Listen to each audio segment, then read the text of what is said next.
তো ভাই প্রথমে আপনার নামটা একটু বলেন প্লিজ। আসসালামু আলাইকুম, আমি নাজমা হাসান নয়ন বলতেছি। আল মাহসান নয়ন, জি। আচ্ছা, তো নয়ন বয়স কত এখন?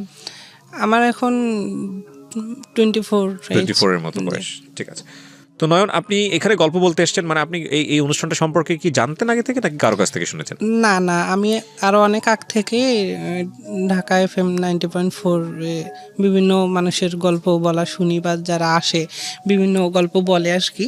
তো ম্যাক্সিমাম সময় শুনি, তো আমি খুঁজে পাই না যে আসলে আমারও তো জীবনে অনেক গল্প আছে, তো আমি খুঁজে পাচ্ছিলাম না মাধ্যমটা যে আসলে আমি সরাসরি কার সঙ্গে কথা বলবো, বা আমারও তো জীবনের অনেক গল্প আছে। আমি যদি আসলে এই বিষয়গুলো হয়তো বা আমি নিজেকে ধন্য মনে করবো বা নিজেকে ভালো লাগবে। জি জি। অনেক সময় এটা কনফিউজ থাকেন অনেকেই, বাট আমরা বুঝি না যে আসলে আমাদের শ্রোতারা কেন কনফিউজ হন। একটা নাম্বার একেবারেই নির্ধারিত, এটা চেঞ্জ হয় না, এবং এই নাম্বারটা একবার শুধু আপনার সেলফোনে সেভ করে রাখলেই হয়।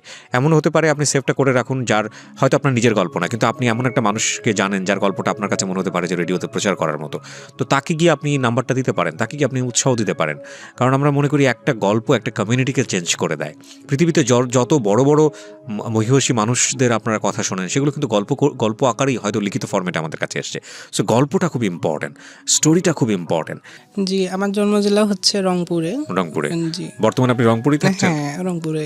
আপনি কি রংপুরের আঞ্চলিক ভাষায় কথা বলেন নাকি যেভাবে বলছেন সেভাবে? না, আমি যেভাবে কথা বলতেছি এভাবেই কথা বলি। আমি আপনাকে বলবো যে আপনি একদম বন্ধুর সাথে যেভাবে কথা বলেন, জি, ফিল ফ্রি, আরামসে গল্পটা করেন। জি, শুরু করেন প্লিজ। আমার জন্ম হচ্ছে রংপুর ডিস্ট্রিক্টে। আমার জন্ম খুব ছোট্ট একটা ফ্যামিলিতে, মানে ছোট্ট একটা পরিবারে।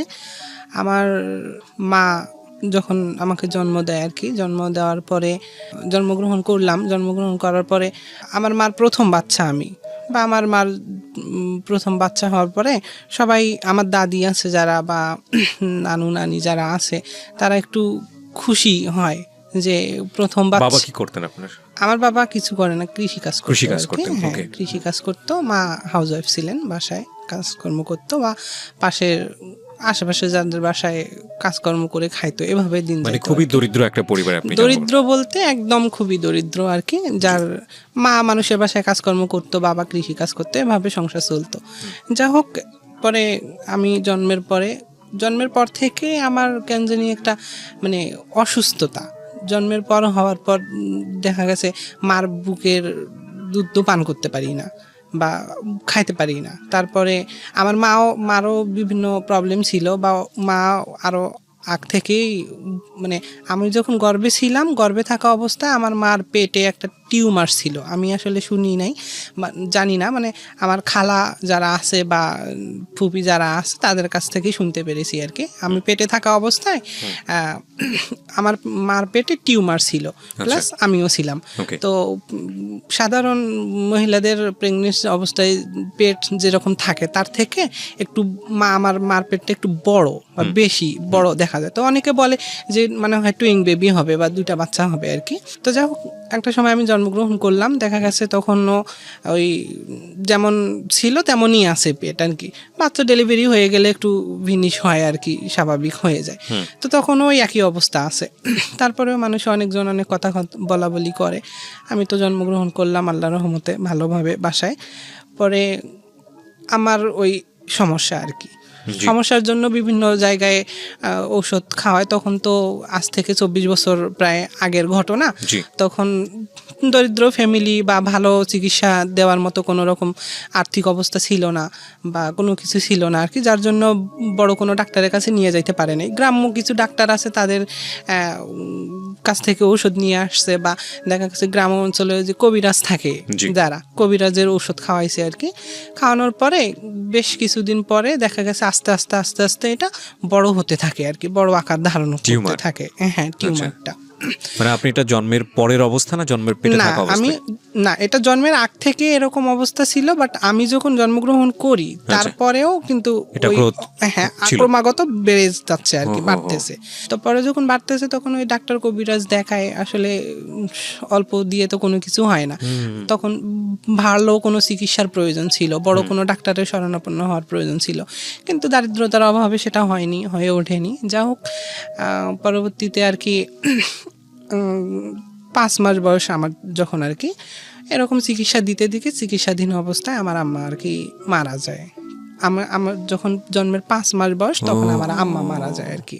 আম্মা মারা যাওয়ার পর আমার বাবা তো কৃষি কাজ করে, আমার দাদি আছে বাসায়, আর আমার খালা খালু আছে বা মামা মামি যারা আছে তারা বা ওদের বাসায়, আর আমি তো এখানে। তখন সেই সময়টা নাম কি রাখা হলো ওই সময়টাতে? তখন আর কি ইয়াতে ওই নাজমা নামই রাখা হতো। নাজমা। হ্যাঁ, কিন্তু আপনি এখন হচ্ছেন নয়ন। হ্যাঁ। পুরো নামটা এখন কি বললেন? নাজমা হাসান নয়ন। নাজমা হাসান নয়ন, এই নামটা ব্যবহার করেন আপনি পুরোটাই? জি জি, বা নয়ন ইউজ করি আর কি। নয়ন ইউজ করেন, কিন্তু কারণ যেহেতু এখন আমি না, সেটা তো অন্য গল্প। আমি এই কারণেই নামটা জিজ্ঞেস করেছি যে আপনি ওই সময়টাতে পরিপূর্ণভাবেই একটা মেয়ে। আচ্ছা, তো নাজমা। জি জি জি। তো এমন তো অবস্থায় তারপরে এখন আমাকে নিয়ে কি করবে?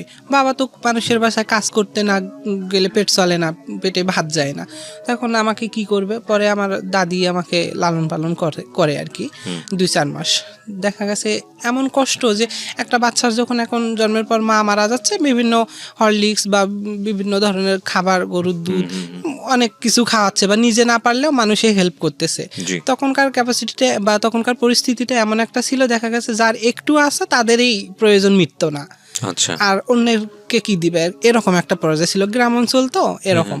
তো পরে দেখা গেছে আমার দাদি কি করতো, ওই গরুর দুধ কিনতে পারতো না বা এগুলা দামি কোনো কিছু খাওয়াইতে পারতো না। তো আমাকে তো একটা বাচ্চা যেহেতু আছে, দেহে প্রাণটা আছে, যতদিন থাকে আর কি, একদম মানে নিস্তেজ ছিলাম। আমার হাত পা একদম চিকনা চিকনা ছিল, মানে খুবই চিকনা ছিল। যাই হোক, মানে ধরে নিয়েছে তো বাঁচবে না, যেভাবে যে কয়দিন থাকে আর কি, একটা দেহে প্রাণ আছে, কিছু তো অন্তত দিতে হবে মুখে আর কি। তো কি করতো তখন, খুবই অভাব ছিল। ওই গ্রামাঞ্চলে গরুকে খাবার দেয় আর কি, যে ইয়াগুলা ওই চাড়ি বলে গ্রামাঞ্চলে আর কি। চাড়িতে খাবার খাওয়ার পরে ওই চাড়ির মানে মেঝেতে বা চাড়ির তলায় কিছু অংশ ভাত রেখেই যায় বা থেকেই যায় আর কি। ওই ভাতটুকু কি করতো আমার দাদি ওখান থেকে নিত আর কি, মানে ভাতগুলো উঠায় নিত, নিয়ে পানিতে ধুয়ে আমাকে লবণ তেল দিয়ে আমাকে খাওয়াইতো আর কি। তো এভাবে মানে গরুর খাবারের উচ্ছিষ্ট। হ্যাঁ হ্যাঁ, গরুর খাবারের, গরু আছে না অবশিষ্ট যারা, বা কিছু কিছু লোক আছে যাদের আর্থিক অবস্থা একটু সচ্ছল, গরু বাসায় গ্রামাঞ্চলে থাকে, গরুকে খাবার দেয়। তো সেই খাবারটুকু ওই গরু খাবার পরে দেখা গেছে ওই গরুর শাড়িতে নিচের অংশে কিছু থেকেই যাইতো আর কি। তখন এই খাবারটুকু আমার দাদি কি করতো, উঠাই নিয়ে ওই পানিতে ধুয়ে লবণ দিয়ে আমাকে খাওয়াইতো আর কি, মানে ইয়া করে মিক্সড করে খাওয়াইতো। পরে এভাবে যখন চলতে থাকলো, তো আমি তো সুস্থ হই না আবার মরেও যাই না, এমন একটা অবস্থা। তো এমন অবস্থায় কি করে একজন জীবিত একটা বাচ্চা, ছোট মাসুম বাচ্চা, ফেরেশতা বলে যে ফেরেশতার তো তাকে তো আর গলা টিপে হত্যা করা সম্ভব না। তো এখন কি করবে, মেরে ফেলতেও পারে না, খাবার পর্যাপ্ত পরিমাণ দিয়ে বেঁচে রাখবে সেটাও করতে পারে না। তো এভাবে চলতে থাকা অবস্থায় একটা সময় আমার গ্রাম প্রতিবেশী আর কি, খালা হচ্ছে সম্পর্কে আমার মার চাচাতো বোন, তো সে তার 2 ছেলে। তো সে বলতেছে, আচ্ছা সে তো মেয়ে মানুষটা আমার মেয়ে নাই, আমি দেখি তার দায়িত্বটা নিই, বা ঠিক আছে আমাকে দিয়ে দেন। আমার দাদিকে বলতো, চাচি মানে নাজমাকে আমাকে দিয়ে দেন, হ্যাঁ ওকে আমাকে দিয়ে দেন, আমি দেখি ওকে একটু চিকিৎসা দেই বা কি করতে পারি ওর জন্য, আমাকে দায়িত্বটুকু যদি দেন আমি তাহলে নিব। তো পরবর্তীতে আমার বাবা, সবাই বলে বাবাকে বিয়ে করার জন্য যে আসলে বাচ্চাটার তো একটা গতি হওয়ার দরকার, বা কয়েকই বাবা বলে যে ও বাচ্চা বাঁচে, বাবা অ্যালাউ করে না। বা মা মারা যাবার পরে যখন আমি এরকম নিস্তেজ, সবাই বলে বাচ্চা বাঁচবে না, তখন আমার বাবা এ বিষয়টা একটু মাথায় নেয় না যে আসলে এটা আমার মেয়ে, বা এটাকে আমি কি করব, ও এরকম সমস্যা বা অসুস্থ, আমি কোথাও নিয়ে যাই কারো কাছে, ডাক্তারের কাছে বা কবিরাজের কাছে নিয়ে যাই, সুস্থ করার চেষ্টা করি, এগুলো আমার বাবা করতো না। আমার বাবার ধান্দায় আমার বাবা থাকতো, আমার বাবার কাজকর্ম আমার বাবা করতো। তো যাই হোক, একটা সময়ে উনি নিল আর কি, প্রতিবেশী খালা হচ্ছে, উনি আমার দায়িত্ব নেওয়ার পরে আমাকে বিভিন্ন জায়গায় ডাক্তার নিয়ে যায়, কবিরাজের কাছে। উনিও আশেপাশের প্রতিবেশীদের বাসায় কাজকর্ম করে সংসার চলায় আর কি। ওনার হাজব্যান্ড প্রতিবন্ধী হুম আর দুটা ছেলে। তো তখন তো উনি তো সেই তো আমাকে নিচে জাস্ট একটা মানবিকতার খাতিরে যে বাচ্চাটা মরে যাচ্ছে, আমারও মেয়ে নাই, দেখি নিয়ে একটু লালন পালন করি আর কি। তো এরকম হবার পরে পরে করতেছে আর কি, ওই ডাক্তার কবিরাজ দেখায়।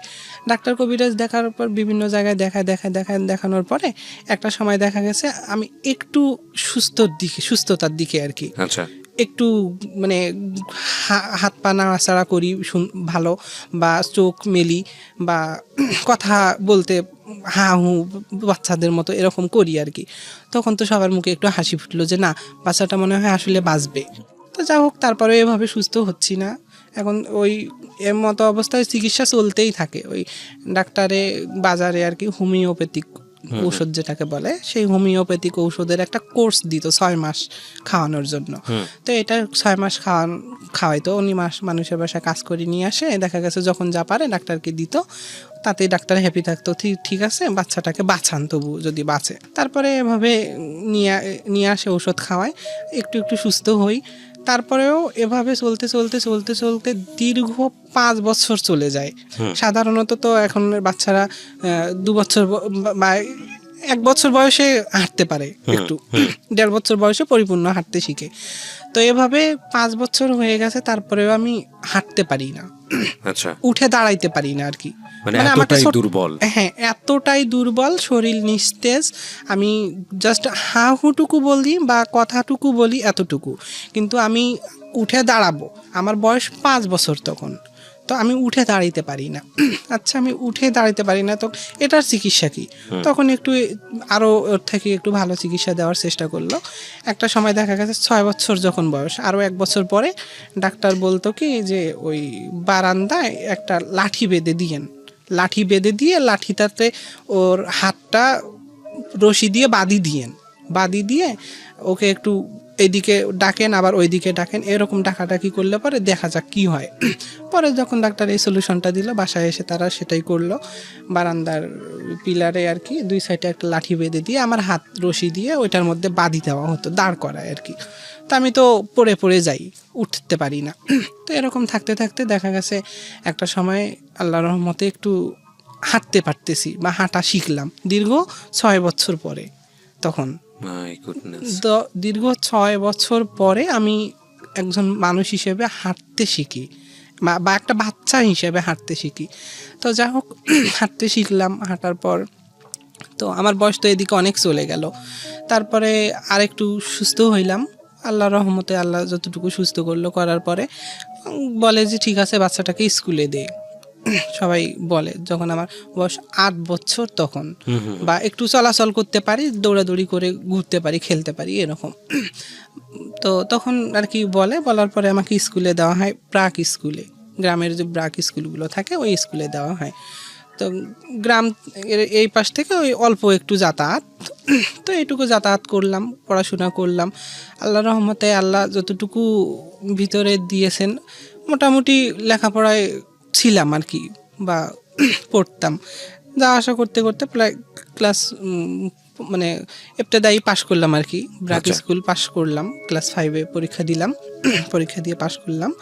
পাশ করার পরে আমাকে ক্লাস 6-এ ভর্তি করে দেওয়া হলো। ক্লাস 6-এ ভর্তি করে দেওয়ার পর আমি চলতেছি স্বাভাবিক, এভাবে চলতেছি, এখন আর কোনো প্রবলেম নেই। আগের যে প্রবলেমগুলো সে সবগুলো সলভ হয়ে গেল, মোটামুটি একটা ব্যবস্থা হয়ে গেছে ইনশাআল্লাহ। খাওয়া দাওয়ার ব্যবস্থা সেরকম নাই, যেমন ওই খালা কি করে, মানুষের বাসায় যতক্ষণ কাজ করে নিয়ে আসে না ততক্ষণ আমাকে না খেয়ে থাকতে হতো। দেখা গেছে আমি স্কুলে গেছি, আমাকে ছেঁড়া সালোয়ার জামা পরে যাইতে হতো স্কুলে, বা জামা থাকতো না অনেক সময়। স্কুলে যাইতাম, বান্ধবী যারা ছিল তারা বলতো এই দেখো ওর জামাটা ছেঁড়া, এভাবে হাসাহাসি করতো আর কি। খারাপ লাগতো।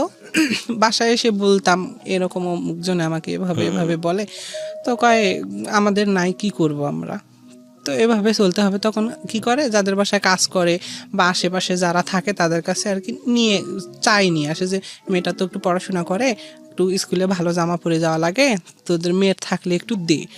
তো অনেক সময় যাদের থাকতো পর্যাপ্ত, তাদের পর্যাপ্ত পরিমাণের থেকে থাইতে যদি বেশি থাকতো বা তারা ইউজ করছে যেগুলা ইউজ করে ফালাই দিছে, এগুলা থেকে কিছু দিত আর কি। আচ্ছা। তো আমি আবার ওগুলা পরে পরে স্কুল করতাম। তো এভাবে যাচ্ছে, ক্লাস 6 চলে গেল, ষষ্ঠ শ্রেণী। তারপরে সপ্তম শ্রেণীতে যখন উঠলাম, আমি সপ্তম শ্রেণীতে উঠার পর আমার যে মেয়ে হিসেবে স্বীকৃতি পাওয়ার জন্য যে এটা প্রয়োজন বা মিনস, আপনি যেটাকে বলছেন যে মানে ন্যাচারালি মেয়ে হওয়ার যেই ব্যাপারটা থাকে প্রকৃতিগতভাবে, আপনি সেভাবেই তখন একটা মেয়ে হলেন। হ্যাঁ আচ্ছা। হ্যাঁ, তো আমি জন্মগত সূত্রে একজন মেয়ে, আমি তো আমার স্বাভাবিক চলাফেরা, মানুষের সঙ্গে খাওয়া দাওয়া, উঠা বসা, মেয়ে বান্ধবী, মেয়েদের সাথে খেলা, সব কিছু আমার মেয়েদের মতো। তো পরে আর কি বাসা থেকে করলো, আমাকে নাক ফুটো করে দেওয়া আছে। মেয়েদেরকে যেভাবে একটা বাবা মা বা সমাজ বা পরিবেশ বা মানুষ যে দৃষ্টিতে দেখে, বা মেয়েদের নিয়ম কানুন যেগুলো থাকে, সেভাবে আমাকে চলা হচ্ছে বা সেভাবে চলতে দেওয়া হচ্ছে। তো আমার নাক ফুটো করে দেওয়া হয়, কান ফুটো করে দেওয়া হয়। দেওয়ার পরে আমি তো আমার শারীরিক প্রবলেম আর কি, যেটা মিনস বলে আর কি, এটা প্রবলেম না, এটা খুবই ন্যাচারাল। এটা খুব ন্যাচারাল, এবং এটা নিয়ে এখন আমি দেখি যে স্কুল কলেজে এটা নিয়ে খুব সুন্দরভাবে সহপাঠ শিক্ষাক্রম সেখানে বলা হচ্ছে, শেখানো হচ্ছে, জীবনের একটা অংশ। যদিও আমাদের সামাজিকতায় এগুলো নিয়ে কথা বলা ট্যাবু মনে করা হয়, এগুলো নিয়ে কথা বলা কি বলে, এটাকে ভালো চোখে দেখা হয় না, মনে করে এটা একটা গোপন বিষয়। কিন্তু এটা আসলে জীবনের একেবারে প্রাত্যহিক জীবনের একটা অংশ। এটা নিয়ে আসলে এতটা বেশি কনজারভেটিভ হওয়ার কি আছে? এবং বলতো আমাদের ধর্মে কিন্তু এটা নিয়ে আরও খুব সুন্দরভাবে, আরও ওপেনলি এটাকে ডিসকাস করা হয়েছে, কিন্তু এটাকে না বোধক চোখে দেখা আমার মনে হয় না কোনো প্রয়োজন আছে। জি বলেন। তারপর হ্যাঁ, তারপরে এটা হয়, রেগুলারও হচ্ছে। এখন এভাবে চলতে আমি আমার মতো চলতে আছি। পূর্বের যে সমস্যা কিংবা পূর্বের যে অসুস্থতা বা যে প্রবলেমগুলো ছিল, এগুলো আল্লাহ হয়তো বা আমার জীবন থেকে দূরীভূত করে দিল, এটা আমি নিজের কাছে মনে করতেছি। বা আমি বাবা মা বলতো, বা আমার আছে না ছোটবেলার কিছু অংশ অনেকের স্মরণ থাকে, যে আসলে আমার ছোটবেলায় আমি এরকম করছি, ওরকম করছি, এগুলো খেয়াল থাকে আর কি। তো আমারও কিছু কিছু অংশ মনে পড়ে যে আমার জীবনে এরকম এরকম ছিল। তো তারপরে চলতেছি আমার মতো, আমি চলতেছি, ভাবলাম যে আমার জীবনের সমস্যার সমাধান বুঝি হয়ে গেল আর কি। আল্লাহ তাআলা এখন মানুষের ভাগ্যে, কার ভাগ্যে কি রাখছে এটা তো কেউ বলতে পারবে না, বা বলাটা খুবই মুশকিল ব্যাপার। তিনি ভালো জানেন তার মহিমা কাকে কিভাবে পরিচালিত করবে, তাছাড়া অন্য কারো বোঝার সাধ্য নেই আর কি। আমি আমার মতো করে মনে করতেছি যে আমার জীবনের সমস্যাগুলোর বুঝি সমাধান হয়ে গেল, কিন্তু না, আমার ধারণাটা ছিল ভুল। তখনও আমার জীবনের সমাধান কিন্তু হয়ে যায়নি, কিন্তু পরবর্তীতে যে এগুলার থেকেও আমার জীবনে ভবিষ্যতে আরো বড় ঝড় আসতে পারে, কিংবা এর থেকেও করুণময় কোনো একটা ঘটনা কিংবা কোনো কিছু আমার জীবনে ঘটে যাইতে পারে, এটা তো আমার কল্পনার বাইরে ছিল। এটা তো আমি কখনোই কোনোদিন ভাবিনি। এই জন্যই বলা হয় তুমি যে অবস্থায় আছো শুকর করো, পরিস্থিতি তোমার খারাপ হতে পারে। জি জি, আলহামদুলিল্লাহ। তো এমতো অবস্থায় আমি চলতেছি। চলা অবস্থায় আমি যখন ক্লাস 8-এর পরীক্ষা দিলাম, স্বাভাবিক মেয়ে মানুষ থাকা অবস্থায় আমাদের বাসা থেকে আমাদের পরীক্ষার সেন্টার ছিল প্রায় 27-28 কিলো দূরে। তো ক্লাস 8-এর পরীক্ষা, জিএসসি পরীক্ষা হতো আমাদের, দেখা গেছে একদিন পর পর একটা করে হতো। তাই এত দূর থেকে যাতায়াত সমস্যা ছিল, বা আমার তো কেউ নাই যে আমাকে প্রতিদিন নিয়ে যাওয়া আসা করবে, বা গাড়িতে করে যাতায়াত করতে গেলেও দেখা গেছে একটা পরীক্ষা দিয়ে আসলে পরের দিনে পরীক্ষা থাকে, এটার পড়াশোনা কমপ্লিট করতে আবার একটু রিস্ক হয়ে যায়। তো ওইখানে আমাদেরকে থাকতে হইতো। তো মেসে থাকতাম। তো আমি এই যে পড়াশোনার ব্যাপারটা একটু বলি, পড়াশোনা করতেছি ক্লাস 6 থেকে ক্লাস 5টা তো একটু যায়, যেভাবেই যায়, পড়াশোনার খরচাটা একটু কম বা লাগে না অত বেশি। আর ব্র্যাক স্কুলে পড়তাম, তো ওই ম্যাডামরা তো জানে যে গরিব মানুষের বাচ্চা পড়াশোনা করতেছে, একটু চালায় নেয় আর কি সবার দিয়ে। তো ক্লাস ষষ্ঠ শ্রেণী থেকে আমার মানে পাঠ্য বইয়ের সমস্যা, পাঠ্য বইগুলো হয়তো স্কুল থেকে দেওয়া হতো, কিন্তু সলিউশন যেগুলো প্রয়োজন ছিল, দেখা গেছে এগুলোর পর্যাপ্ত পরিমাণ আমি পাই নাই। পর্যাপ্ত পরিমাণ বলতে পাইনি, দেখা গেছে ক্লাস 6-এ আমি 2টা একটা হয়তো বা পাইছি এরকম, তারপরে ক্লাস 7-এ হয়তো বা 2-4টা পাইছি এরকম। তো আবার দেখা গেছে ওই খালা অনেকের কাছ থেকে চাই নিয়ে আসতো পুরানা, যেগুলা পুরানা থেকে অনেক সময় সিলেবাস মিলতো, অনেক সময় মিলতো না। এভাবে অনেক কষ্ট করে আমি পড়াশোনা করছি, যে পড়াশোনা চালিয়ে যাচ্ছি আর কি। হয়তো নিজের মধ্যে এটা আমার ইচ্ছা ছিল বা আল্লাহ তাআলারও রহমত ছিল বা আল্লাহ তাআলা এভাবে পরিচালিত করবেন হয়তো বা, যার জন্য আমারও চেষ্টা ছিল। তো আমি চেষ্টা করতেছি পড়াশোনা করার জন্য। তো এভাবে চলতেছে। তো ক্লাস 7-এ যখন উঠলাম তখন একটু আস্তে আস্তে যত ক্লাস বাড়তি হচ্ছে বা বড় হচ্ছে তত আমার প্রবলেমগুলো চাপতেছে। মানে যেমন ধরেন খাতা কেনা লাগে বা পরীক্ষার ফি দেওয়া লাগে, তারপরে সলিউশন কেনা লাগে। আমার বান্ধবী যারা আছে তাদের দেখা গেছে একটা করে বইয়ের সলিউশন 2টা করে আচ্ছা বা এরকম সলিউশন। তো পরীক্ষা দিতে গেলাম 8-এর পরীক্ষা, ক্লাস 8-এ, তখনও আমার কিন্তু আমার 2-4টা হয়তো সলিউশন আমি পাইছি, তাও আবার পুরানাগুলা। অনেক সময় মেলে না, সিলেবাস মেলে না। তো বান্ধবী সহ একসঙ্গে একই রুমে থাকি, একটা রুমে ছিলাম 4 জন। তো ওই 4 জন মিলে পড়ি আর কি, একসঙ্গে পড়লে ওদের কাছে যাই, কাছে গিয়ে ওরা পড়তেছে, জাস্ট আমি দূর থেকে একটু দেখার চেষ্টা করি যে আসলে কোন কোশ্চেনগুলো পড়তেছে, আমি একটু নলেজ নেই এখান থেকে। তো তারা বলতে, ধুর তুই আমাদেরকে ডিস্টার্ব করিস না তো, একটু আমার কাছে মানুষ থাকলে আমার পড়া হয় না, প্লিজ তুই একটু চলে যা। তা আমি কই প্লিজ তোকে ডিস্টার্ব করবো না, আমি জাস্ট তুই পড়বি, আমি জাস্ট বসে থাকবো। কয় কি মানুষ থাকলে আমার পড়া হয় না, তুই চলে যা প্লিজ, চলে যা, এভাবে বলে। মানে আপনি ওর শুনে শুনে একটু মুখস্থ করতেন? হ্যাঁ, না ও দেখা গেছে অনেকে জোরে পড়ে, আবার অনেকে মনে মনে পড়ে। আপনি বইটা দেখতেন আর কি? হ্যাঁ, আমি জাস্ট ওর বইটা যে কোশ্চেনটা ও পড়তেছে আমি জাস্ট একটু চোখ বুলাবো বা দেখবো যে আসলে কোশ্চেনটা কি কেমন বা অ্যান্সারগুলো কী রকম, সলিউশনগুলো এগুলো দেখার চেষ্টা করতাম, কিন্তু আমাকে দেখতে দেওয়া হতো না। ওরা বলতো মানুষ থাকলে নাকি ওদের পড়া হয় না, মানুষ থাকলে ওদের সমস্যা হয়, যার কারণে ওরা আমাকে তাড়ায় দেয় আর কি। মানে ওরা তো আসলে বুঝতো না যে আপনার নিডটা আসলে কি? না, বুঝতো অবশ্যই, হ্যাঁ অবশ্যই বুঝতো, কিন্তু তারা জানতো। বা আমার দেখা গেছে আমার গ্রামে 2 জন বান্ধবী ছিল, আর আরও বাইরে অন্যান্য গ্রামে ছিল। তখন তো আমি ক্লাস 8-এ পড়ি বা 8-এ জেএসসি পরীক্ষা দিই, তখন সবাই তো স্বাভাবিক ক্লাস 8-এ যখন পড়াশোনা করে সব সম্পর্কেই সবাই জ্ঞাত বলতে গেলে। তো জানে যে ওর ফ্যামিলি এরকম বা ওর বাবা নেই, মা নেই। তারপরে সরি, আমি আর একটা বিষয় এখানে ভুলে গেছিলাম আর কি। তারপর আমার জন্মের যখন 5 মাস বয়সে মা মারা গেল, এভাবে অন্যের দায়ে দেওয়া হলো, অন্যের আশ্রয়ে আশ্রিত আমি হলাম। তখন 16 মাস বয়স যখন আমার, তখন আমার বাবাও মারা যায় আর কি। হ্যাঁ, যখন 16 মাস বয়স তখন আমার বাবাও মারা যায়। বাবা মারা যাবার পরেই আমাকে এই দায়িত্বটা অন্যের কাছে দেওয়া হয় আর কি। আচ্ছা, তাহলে আপনি আপনার স্মৃতিতে আপনার বাবা মাকে আপনি দেখেননি? হ্যাঁ, না, আমি আমার বাবা মার কোনো চিহ্ন পাইনি বা আমার মনে পড়ে না যে আমার এই বাবা মা। গল্পগুলো আপনি শুনে শুনে বড় হয়েছেন, যে গল্পগুলো আপনি এখন করছেন? সবার কাছে শুনছি, যেমন আমার খালা জীবিত আছে, আমার খালা বলছে, বা আমার মামা আছে তারা বলছে এই এই ঘটনা এরকম এরকম। রাইট। ক্লাস 8-এ যখন আমি পড়ি আর কি, জেএসসি পরীক্ষা দিচ্ছি বান্ধবীদের সঙ্গে, এভাবে কষ্ট করে পড়াশোনা করে পরীক্ষা দিলাম আর কি। তো আল্লাহর রহমতে পরীক্ষাতে রেজাল্ট যেটুকুই আসে, আমার 3.94 ছিল মনে হয় তখন আর কি। পাস করেছেন আপনি? হ্যাঁ, পাস করছি। যা হোক, পরবর্তীতে ক্লাস 9-এ যখন উঠলাম, জেএসসি পাস করলাম, ক্লাস 9-এ উঠলাম।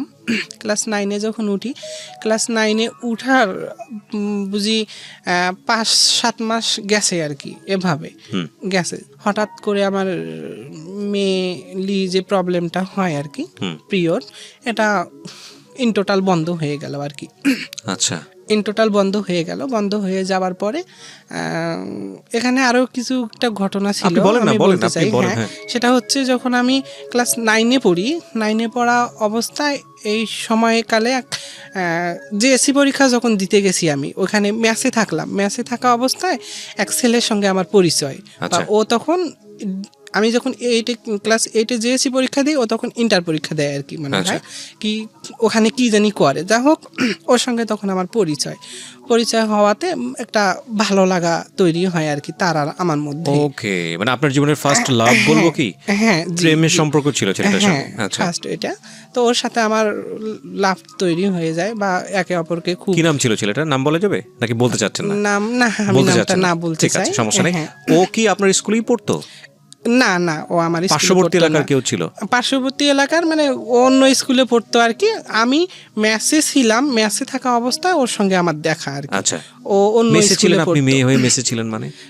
মেসে ছিলাম মানে ওই যে পরীক্ষা দেওয়ার জন্য, ক্লাস 8-এ জেএসসি পরীক্ষা দিচ্ছি যখন, তখন আর কি। তো আমি পরীক্ষা দেওয়া অবস্থায় মেসে ছিলাম বান্ধবীদের সাথে। ওই পরীক্ষা দেওয়া অবস্থায় ওই ছেলের সাথে মেয়েদের আমার- মেসে হ্যাঁ মেয়েদের সঙ্গে, এবং এক রুমে আমরা 4 জন ছিলাম, আচ্ছা, আমার আচ্ছা। যে বান্ধবীগুলো ছিল 4 জন ছিলাম। তো থাকা অবস্থায় ওই ছেলের সাথে আমার পরিচয় হয় আর কি। পরিচয় হওয়া একটা সময় দেখা গেছে অনেক ওই প্রায় আমি মনে হয় 1 মাস 10 দিন 12 দিনের মতো ওখানে ছিলাম আচ্ছা। মেসে। ওই সময়টাতে ওই ছেলেটার সঙ্গে একটা ভালো হ্যাঁ, সম্পর্ক তৈরি হয়। ওই Okay. সময়ে তৈরি হয় আর কি একটা সম্পর্ক। তৈরি হবার পরে তার সাথে আমার কথাবার্তা চলতে থাকা অবস্থায় যখন আমি পরীক্ষা শেষ হয়ে গেল, পরীক্ষা শেষ হয়ে আমি চলে আসব, আচ্ছা। তখন আমার কিন্তু ফোন টোন নাই, বা আমি খাইতেই পাই না বলতে গেলে, আমার ফোন কোথায় আগে পাবো করতে আমি। right. তো পরে কি করে, ও আমাকে একটা ফোন দেয় আর কি। যাই বা হোক, এখন ফোন দিল, ফোন দেওয়া অবস্থায় আমার পরীক্ষা শেষ হইলো, আমি বাসায় চলে আসলাম। বাসায় চলে অবস্থায় পরীক্ষার পরে যে সময়টা থাকে রেজাল্ট বের হওয়া পর্যন্ত আর কি, সে সময়টা পর্যন্ত তো আমি বাসায় অবসর। এটা কি ক্লাস 9 এর কথা বলছেন? না, ক্লাস 8-এ। ও ক্লাস 8 এর মানে জেএসসি পরীক্ষার পরের ঘটনা। হ্যাঁ, Okay. ক্লাস 8-এ জেএসসি পরীক্ষা দিয়ে বাসায় আসলাম, রেজাল্টের অপেক্ষা করতেছি বাসায় আর কি। তখন তো আমি সম্পূর্ণ অবসর। তো ও আর কি আমার সাথে যোগাযোগ করে ফোনে, যে কি অবস্থা, কেমন আছো, ভালো মন্দ, এগুলো যা হয় আর কি। একটা সময় কথা বলতে বলতে দেখা গেছে পরবর্তীতে আমাকে ডাকে সে তার সঙ্গে মিট করার জন্য। ঠিক আছে, অনেক দিন হয় তোমার সাথে, প্রায় 2 মাস হয় দেখা হয় না, তুমি আসতে পারবা কি, তুমি আসতে পারবে না, আমি যাব, তোমার সঙ্গে আমি দেখা করব। যা হোক, আমার সঙ্গে দেখা করার পর তখন তো একটা বয়স, যা হোক ক্লাস 8 পার হয়ে ক্লাস 9-এ পড়বো এরকম। তো আমার বয়স তো মোটামুটি ছিল। তারপরে তারপরে এদিকে আমার বয়সটা প্লাস ছিল, কারণ আমি জন্মের যে পরে যে আমি দীর্ঘ 6 বছর পরে হাঁটা শিখলাম, এই দিকের বয়সটা আমার একটু প্লাস ছিল, তখন আমার বয়সটা একটু বেশি ছিল। তো যা হোক, সব কিছু বুঝতাম। তারপরে ওর সঙ্গে আমি মিট করার পরে এখন আবেগের বশে বলেন আর প্রেমের সম্পর্কেই বলেন, ও আমাকে আর কি যেভাবে হোক আমাকে একটা মানে ওর শারীরিক সম্পর্কে জড়ায় আর কি। এভাবে 2-3 দিন প্রায় শারীরিক সম্পর্ক হয়। শারীরিক সম্পর্কটা হবার পরে আমার প্রায় 20 দিন হবে সম্ভবত, বা 1 মাস হয়নি, আমার গতবারে পিরিয়ড হয়ে গেছে। তারপর ওর সঙ্গে আমার শারীরিক সম্পর্ক হবার পরে আবার নেক্সট টাইম যখন পিরিয়ড হবে, তখন নেক্সট টাইম আর পিরিয়ড আসে না আমার। আচ্ছা, সো ইউ আর কনফিউজ যে অ্যাকচুয়ালি আচ্ছা। প্রবলেমটা কোথায়, মানে কোনো কিছু দুর্ঘটনা ঘটে গেল কিনা। হ্যাঁ, Right, okay. এরকম একটা কনফিউজ ছিল। বা যখন আসতো না, হয় সাধারণত আমার জানা মতে, বা আমরা জানি মেয়ে মানুষ যে শারীরিক অসুস্থতার জন্য অনেক সময় মেয়েদের পিরিয়ড অফ হয়ে থাকে আর কি। তো এটাও হয় না, তখন আমি সেভাবেই মনে করলাম। তারপরেও মনে একটা কনফিউজ ছিল যে আমি তো বুঝতাম সব কিছু, ভালো মন্দ সব কিছু বুঝতাম। তো মনে হতো যে আসলে তার সঙ্গে তো আমি শারীরিকভাবে বা মেলামেশা করছি বা তার সঙ্গে ছিলাম, এখন আমার আসলে অনেক কোনো দুর্ঘটনা ঘটে গেল কি না। তো যাই হোক, পরে না, এরকম কোনো কিছু না। পরে আম্মাকে বাসায় যারা আছে তাদেরকে বললাম, বা ভাবি যারা আছে তাদেরকে বললাম, তারা বিষয়টা দেখে, হয় না, কোনো ক্রমেই এগুলা আসে না আর কি। মানে ঔষধ খাই আর কি, বিভিন্ন ঔষধ খাওয়া, ঔষধ ডাক্তারের কাছে যাচ্ছিলেন নাকি মানুষের পরামর্শ শুনছেন? মানুষের পরামর্শ শুনে ওই ভাবি যারা আছে তারা আমাকে ডাক্তারের কাছে নিয়ে যায়, ঔষধ খাওয়ায়। তারপরে এর মাঝখানে আর একটা কথা আছে, সেটা হচ্ছে যে এর মতো অবস্থা আমি ওই ছেলেকে জানাই এই ঘটনাগুলা। ওকে। যে আসলে এরকম আমার কেন জানি প্রবলেম। তো মানুষে তো আমার ভাবি আছে, বা বাসায় আছে, ও আছে, অনেক কথা বলি করে আর কি, যে কোনো হইলো কি না। তো তখন ও কি করে, যে হ্যাঁ হতেও পারে, যে এরকম বলে আর কি। বলার পরে আমাকে ও আর কি একটা ঔষধ সেবন করায়, মানে ও ডাক্তারের কাছে বলে যে এরকম, মানে এটা তো শিওর না, কনফার্ম না যে আসলে আমার পেটে বেবি আসছে কি না, এটা তো আমরা না, কিন্তু তারপরেও এটা ধারণা করে নেওয়া হয়েছে যে হ্যাঁ আপনি কনসেপ্ট করেছেন। হ্যাঁ, কনসেপ্ট করছি। তো এর ভিত্তিতে আমাকে ও আবার ঔষধ নিয়ে আসে, সেবন দেয় আর কি, যে ঠিক আছে তুমি এটা এইভাবে খাও, তাহলে তোমার এটা ঠিক হয়ে যাবে, এভাবে বলে আর কি। তো আমিও তো সেটা শিওর মনে করলাম, তখন ওই ঔষধগুলো কিন্তু সেবন করি আমি। ওষুধগুলো সেবন করার পরে দেখা গেছে 20 দিনের মতো আর কি, এরকম পরে আমার ভিতরে পেটের মধ্যে ব্যথা অনুভব হয়, শুধু ব্যথা ব্যথা করে, ব্যথা অনুভব হয়, ব্যথা করতে থাকে। আমি বাসায় বলি, মাকে বলি, সবাইকে বলি এরকম এরকম কেন লাগে, এরকম সমস্যা। ডাক্তারের কাছে নিয়ে যায়, কবিরাজের কাছে নিয়ে যাওয়ার পরে বলে যে ওটা কোনো সমস্যা না, ওটা কোনো সমস্যা না। তারপরে এরকম পেট ব্যথা করতে আসি, করা অবস্থায় প্রায় একদিন হঠাৎ আর কি, দিনটা ছিল বৃহস্পতিবার। বৃহস্পতিবারের দিবাগত রাত্রে আমি ঘুম থেকে উঠি ভোরবেলা। ঘুম থেকে যখন মানে এটা এই যে এখান থেকে শুরু হচ্ছে আমার জীবনের একটা মানে আবারও একটা প্রবলেম বা আবারও সমস্যায় জড়াচ্ছি।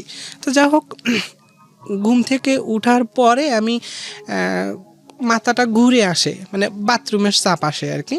বাথরুমে যাবার উদ্দেশ্যে বেড থেকে উঠি, বেড থেকে উঠার সঙ্গে সঙ্গে আমি মেঝেতে পড়ে যাই, মাথা ঘুরে মেঝেতে পড়ে গিয়ে আবার স্বাভাবিকভাবে উঠে দাঁড়াই বেডে এরকম করে হেলান দিই আর কি।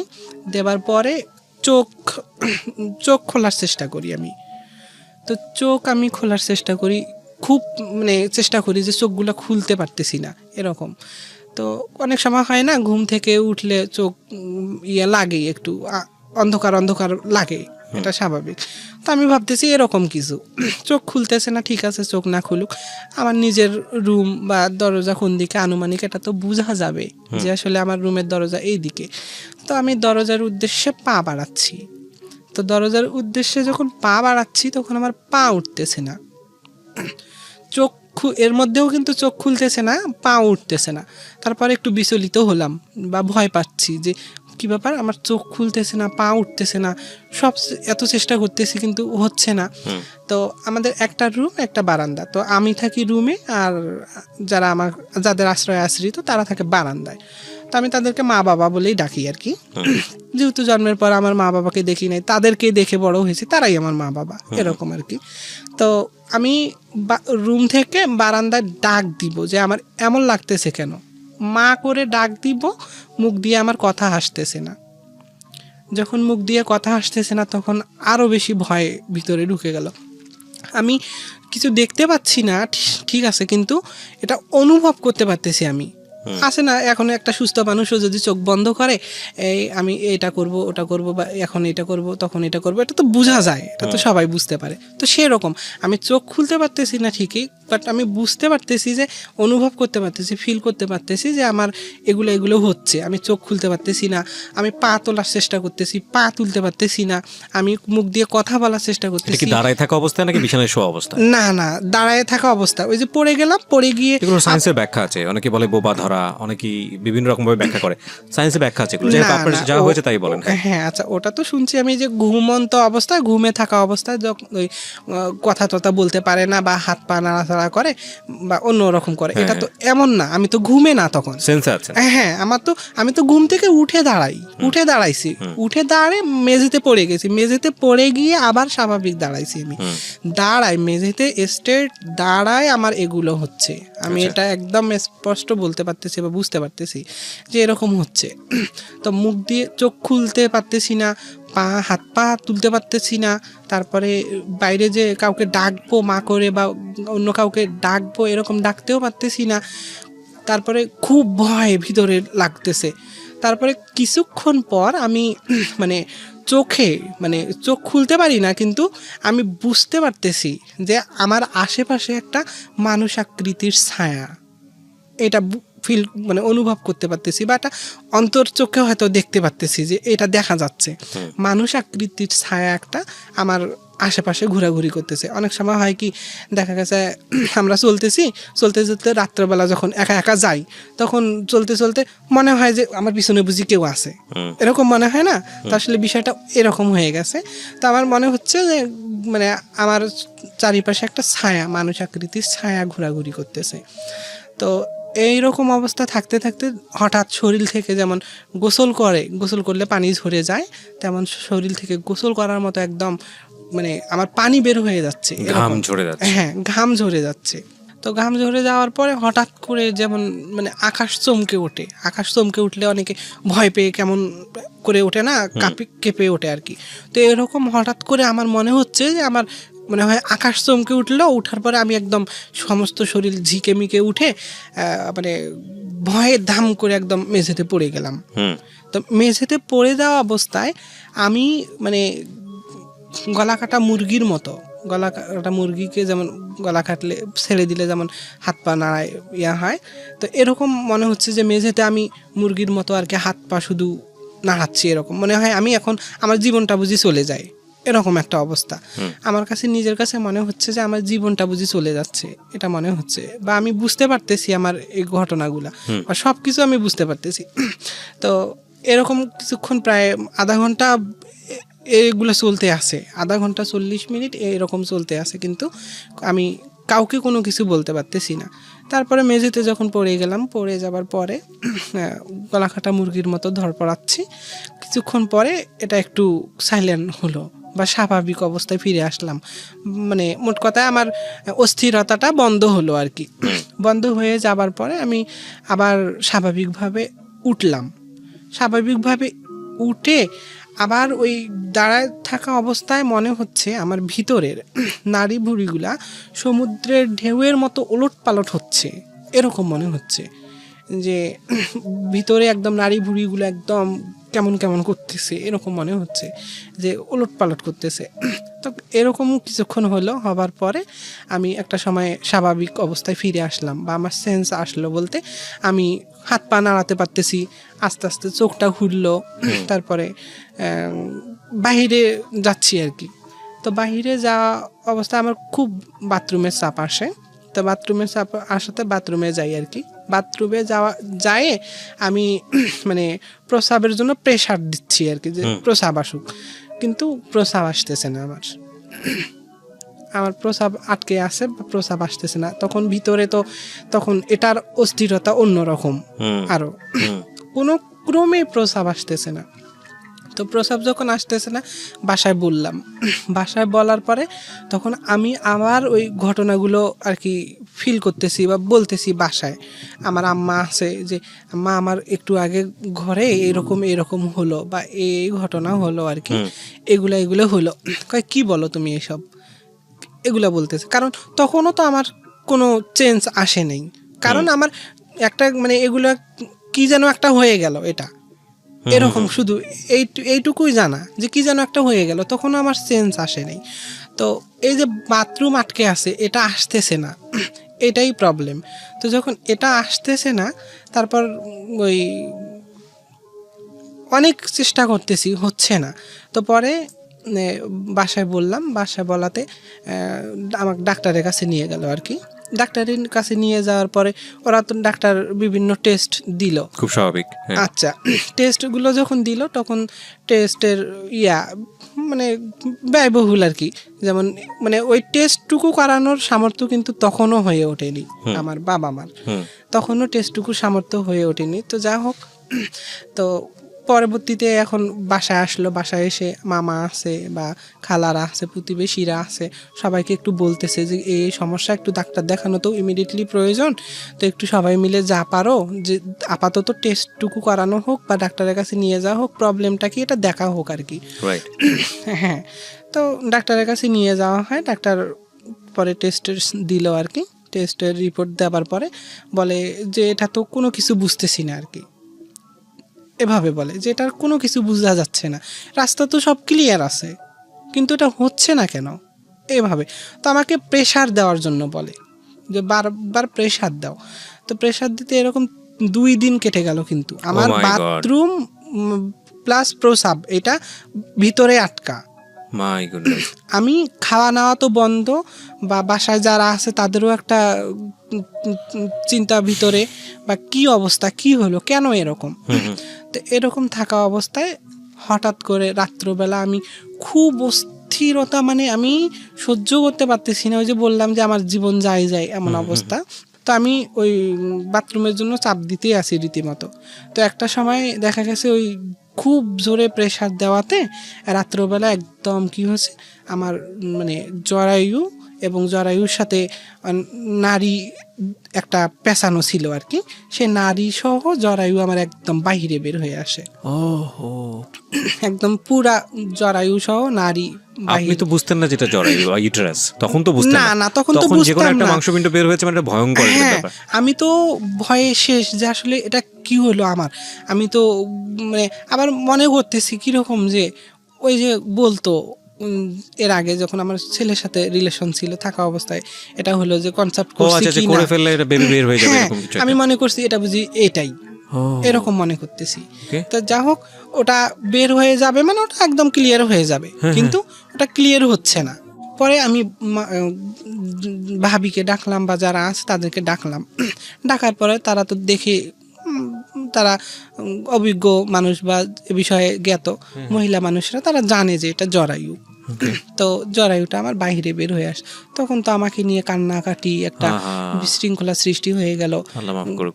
হ্যাঁ, সবাই বলে এই যে এটা কি হলো, এটা কি হলো, এই মেয়ে বুঝি আর বাঁচবে না, এরকম বলে আর কি সবাই। তো যখন এভাবে বলে পরে আবার ইমিডিয়েটলি আমাকে রংপুর মেডিকেল হসপিটালে নিয়ে যাওয়া হলো। হ্যাঁ, ওই সময়টাতে নিয়ে যাওয়ার পরে রংপুর মেডিকেলে নিয়ে যাওয়ার পরে এমন একটা পজিশন যে ওই জরায়ুটা এখন পরে আর কি মেডিকেলি রিপোর্টে আসছে যে একটা চর্বি জাতীয় জিনিস এসে ওই প্রেসার দেওয়াতে ওইটা একদম বাইরে আউট করে দিয়ে চর্বি জাতীয় জিনিসটা এসে একদম ভিতরে ব্লক করে দিছে। এটা আর ভিতরে কোনোভাবে প্রবেশ করা পসিবল না, এটা মানে ডাক্তারি রিপোর্ট বলতেছে আর কি, যে হরমোন থেকে এটা আসে বাইরে জরায়ুটাকে আউট করে দিয়ে এটা একদম ব্লক করে দিছে জায়গাটা, যার জন্য এটা আর ভিতরে দেওয়া পসিবল না। এখন ভিতরে দিতে গেলে কি করতে হবে, অপারেশন করতে হবে, ওকে, এটা বললো। তো এখন অপারেশন কে দিবে, ওরা দিবে কিনা বা কে দিবে কিনা, বা অপারেশনের তো একটা ব্যয় আছে, ডাক্তার তো আর এমনি এমনি এগুলো করবে না। রাইট, এবং একটা মেয়ের জরায়ু না থাকা মানে হচ্ছে সে বেবি কনসিভ করতে পারবে না। হ্যাঁ, কি ভয়ঙ্কর অবস্থা। হ্যাঁ, হ্যাঁ, তারপরে এরকম অবস্থায় যখন ওই আমার কিন্তু এর মতো অবস্থায় আছে, আবার আস্তে আস্তে ব্লিডিংও হচ্ছে, এ মতো অবস্থা এভাবেই আছে আমার। অপারেশনের মানে যেটা দরকার, টাকা পয়সার দরকার, ডাক্তার পাচ্ছে না, প্লাস অপারেশন করতেছে না, এরকম ওরাও ফেলে রেখেছে। হ্যাঁ, ফেলে রাখছে এভাবে।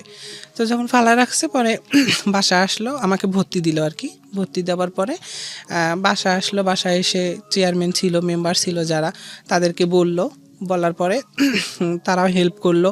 তারপরে দেখা গেছে গ্রামের কিছু ছেলেপেলেরা হাট কালেকশন যেটাকে বলে আর কি, সবাইকে বললো যে এই প্রবলেম, আসলে কিছু হেল্প করেন, চিকিৎসা দিতে হবে বা চিকিৎসা করতে হবে। তো তখন পরে ওখান থেকে আর কি ওরা পারলো না পারা অবস্থায় আমাকে ঢাকায় আর কি পাঠানো হলো হসপিটালে। প্রিয় শ্রোতা, এখানে একটু বলে রাখি, আপনাদেরকে ইন্টারাপ্ট করছি, মাফ করবেন। গল্পটা খুবই ইন্টারেস্টিং লাগছে আপনাদের কাছে।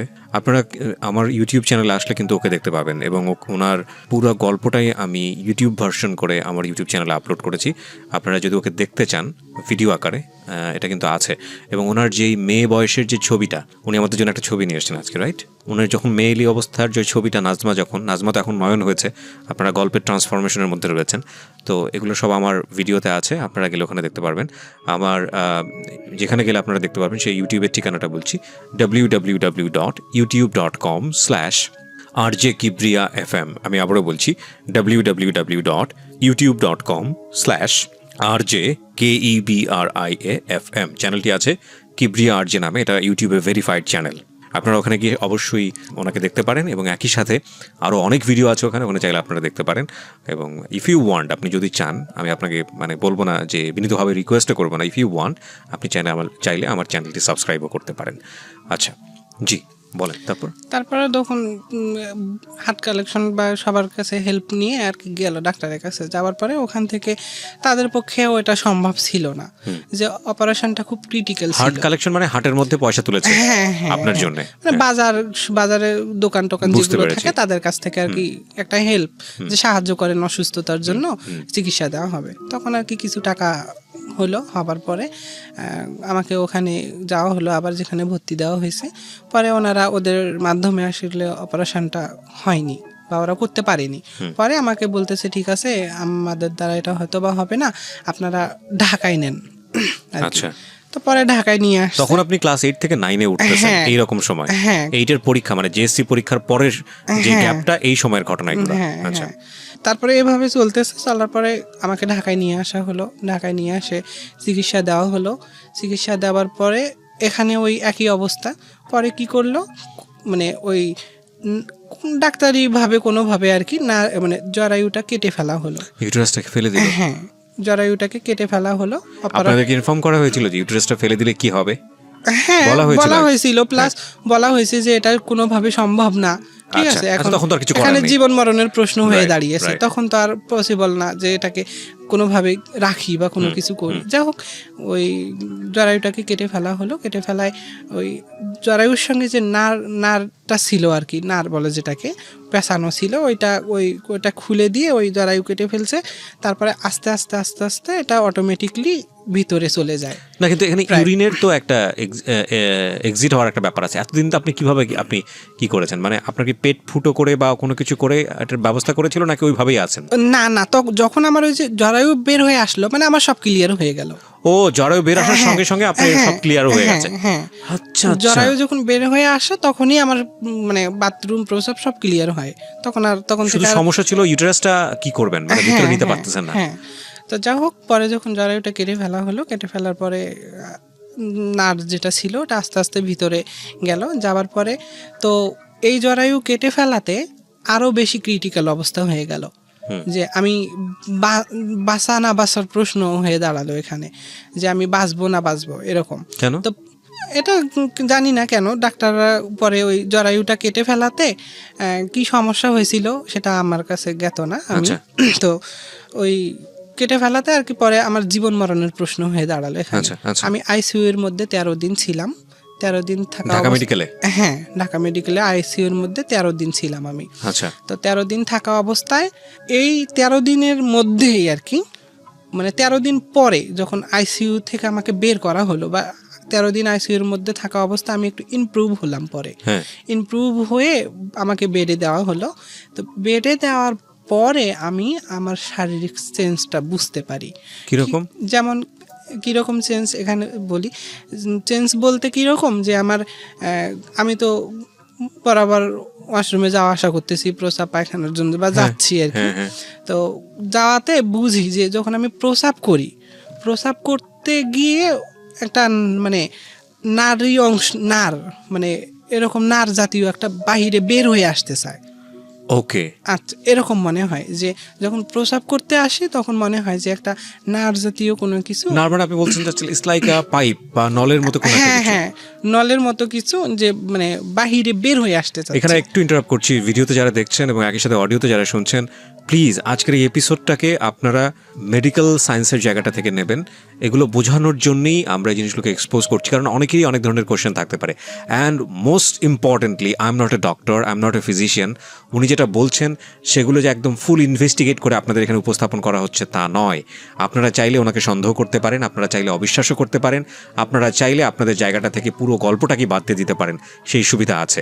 আমরা আমাদের জীবন গল্পের ডিসক্লেইমারে সবসময় কথাটা বলি যে আমাদের জীবন গল্পের সবচেয়ে বড় সীমাবদ্ধতা হচ্ছে এটাই, যে যিনি এসে তার গল্পটা বলেন সেটা আমরা ইনভেস্টিগেট করি না বা করতে পারি না, বা আমাদের এখানে সীমাবদ্ধতা আছে।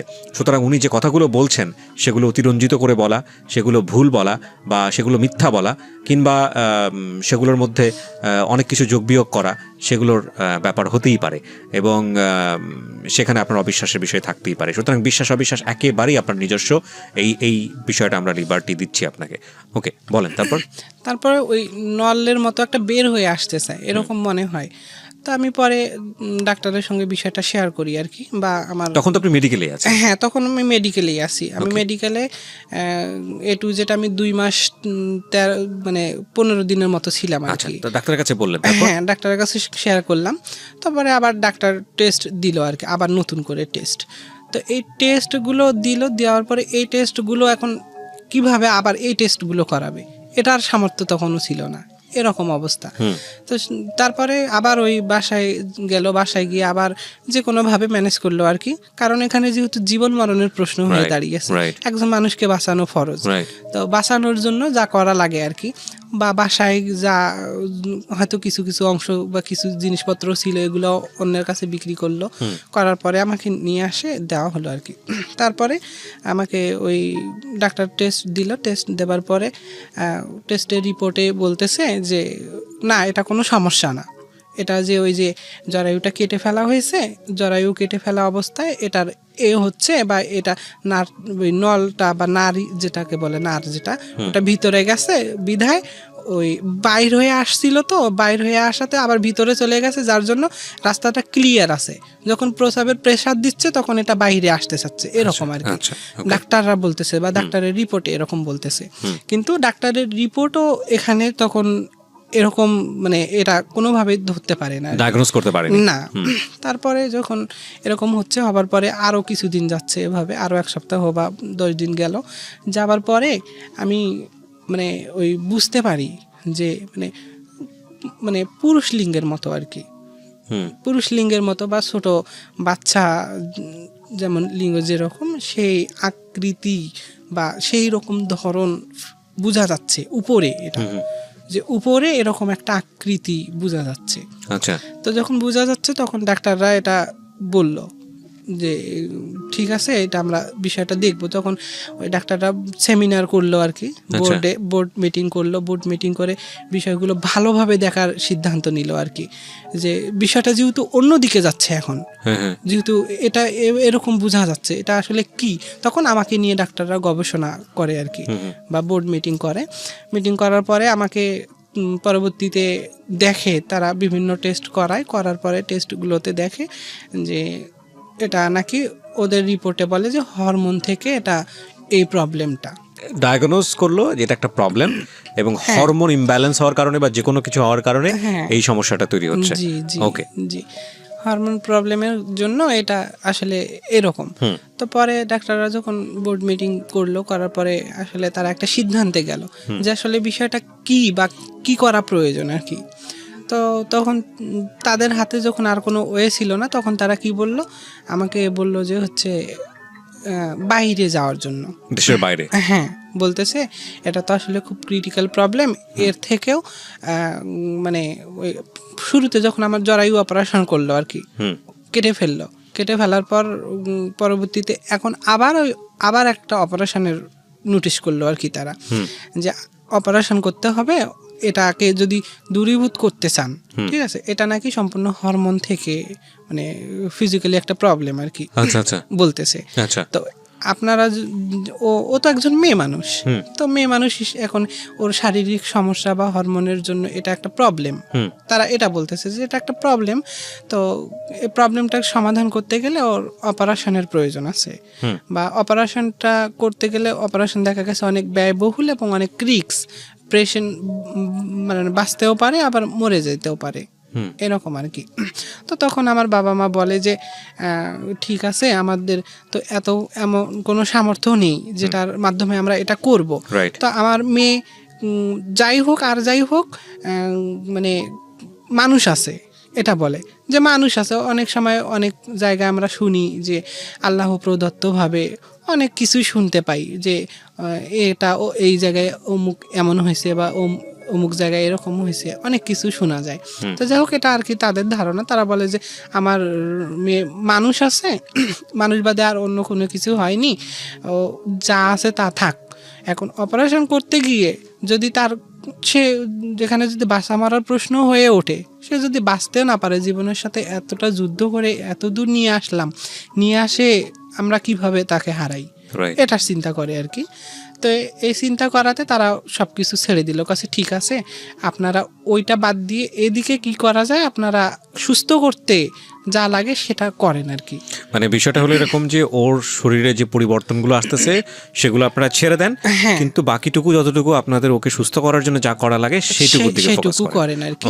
তারপরে ডাক্তার বলতেছে যে না, ওটার অপারেশন প্রয়োজন আছে, এটা বলতেছে, কারণ সে একজন মেয়ে মানুষ, বা এখন মেয়ে মানুষ, ওর এই সমস্যা হরমোন থেকে এটা আসলে বিপরীত দিকে যাচ্ছে, ডাক্তার বলতেছে যে এটা বিপরীত দিকে যাচ্ছে, মানে যেহেতু এটা বোঝা যাচ্ছে যে একটা পুরুষ লিঙ্গের মতো বা ছোট বাচ্চার বা আকৃতি। এমনও তো হতে পারে মানে যেটা গ্রো করছে সেটা একটা পর্যায়ে গিয়ে থেমে গেল মাঝামাঝি পর্যায়ে, সো না পুরুষ না মহিলা। হ্যাঁ হ্যাঁ, তখন হয়তো বা ডাক্তাররা এটা চিন্তা করে আমাকে আর কি ওইটা সলিউশন করে আর কি, আচ্ছা। যে অপারেশনটা করাই বেশি বেটার হবে, তাহলে একটা দিক থাকবে, ঠিক আছে, যে তার একটা দিক থাকবে, সে একজন মানুষ হিসেবে ছেলে হোক বা মেয়ে হোক একটা পর্যায়ে চলে যাবে। এখন তো তার পজিশন ভিন্ন রকম, আচ্ছা। এটা ভিন্ন দিকে চলে যাচ্ছে, হয় না, যারা আমাদের সমাজে থার্ড পারসন যারা আছে আর কি, তাদের আকৃতিও হতে পারে বা তাদের মতো হতে পারে, এরকম ভাবতেছে। ওকে। তো যার জন্য আর কি বলতেছে যে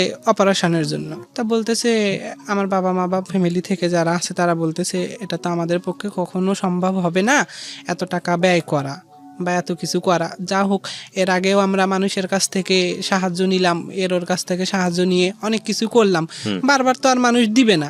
আপনি যে কেউ হোক একজনের কাছে আমি আজকে হাত পাতবো, 10 টাকা চাবো, আবার পরের দিন চাবো, আবার 10 টাকা দিবে, আবার পরের দিন চাইতে কি পারবো তার কাছে?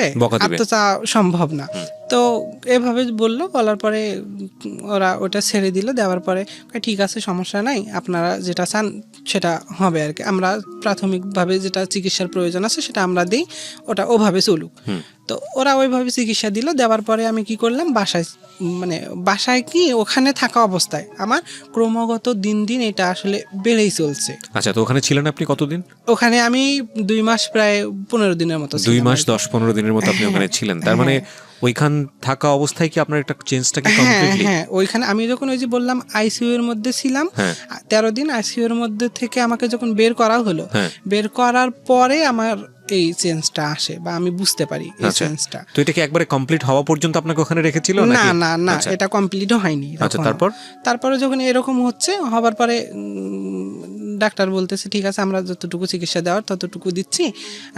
তারপরে তারা তাদের মতো চললো, চলার পরে চিকিৎসা দিল, দেওয়ার পরে ক্রমাগত আমার দিক থেকে এটা দিন দিন মানে বেশি হচ্ছে, বা আমার কাছে মনে হচ্ছে বা এটা একটা আকৃতি বা একটা মেয়ে বলেন বা একটা ছেলে বলেন যে আকৃতি, তখন আমার মানে ছেলের মতো হয়ে যাচ্ছে। আচ্ছা, সেটা তো আকৃতির দিক থেকে গেল, কিন্তু আপনার মনোজাগতিক ব্যাপারটা কি ছিল? আপনি কি তখন নিজে থেকে মেয়ে মনে করতেন না ছেলে? না, আমি তখনও মেয়ে মনে করতাম নিজেকে। আচ্ছা, ইন্টারেস্টিং, ওকে, খুব ইন্টারেস্টিং। তারপরে এটা এভাবে চলে আসছে, তারপরে চিকিৎসা দিলে আমি সুস্থ হলাম আল্লাহর রহমতে। আর এখন আর আমার কোনো সমস্যা নাই, মানে এইটা ব্যতীত আর আমারও কোনো সমস্যা নাই। তো তারপরে ওখান থেকে ওই ছেলের সঙ্গে কি আপনার যোগাযোগ ছিল, যে ছেলেটার সঙ্গে আপনার ভালোবাসার সম্পর্ক? হ্যাঁ, ওর সঙ্গে যোগাযোগ ছিল। তখনও যোগাযোগ, আমি হয়তো বা চিকিৎসার জন্য বা শারীরিক সমস্যার জন্য বা এগুলো অসুস্থতার জন্য যোগাযোগ করতে পারিনি, সম্পর্কটা ছিল, ইভেন এখনো আছে। ওকে ওকে, আমরা সামনের দিকে যাই, এখনো আছে। আচ্ছা, যাই হোক, তারপরে আমাকে একটু আল্লাহর রহমতে সুস্থ হলাম, হবার পরে বাসায় দেওয়া হলো আর কি। বাসায় দেওয়ার পরে বাসায় যাওয়ার পরে আমার শারীরিক প্রবলেমটা আরো মানে আকার ভালো বড় আকার ধারণ করে, যেমন ধরেন মানে পূর্ণ আকার যেটাকে বলে। হ্যাঁ, পূর্ণ আকার, যে আমি মানে আমার গঠনে আমি একজন ছেলে মানুষ হয়ে গেলাম। এটা কতদিন লাগলো বা কত মাস লাগলো এটা কমপ্লিট হতে? এটা বেশি দিন হয়নি, এটা ওই যে যখন আমি হসপিটালে ছিলাম প্রায় 2 মাস 15 দিনের মতো, ওখান থেকে আসলাম, ওখান থেকে তো আমার সূচনা শুরু। যখন আমার জরায়ু কেটে ফেলা হলো, অপারেশন দেওয়া হলো, অপারেশনের পর থেকে আমার এই সূচনাটা শুরু।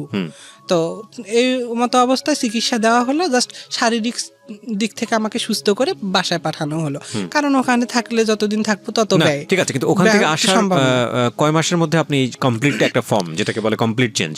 হ্যাঁ, এটা প্রায় আমি ওই এখানে বাসায় এসে আবারও ওই 1 মাস 15 দিনের মধ্যে মানে আমরা বলতে পারি যে 2 থেকে 3 মাসের মধ্যে আপনার পুরো ট্রান্সফরমেশনটা হয়েছে।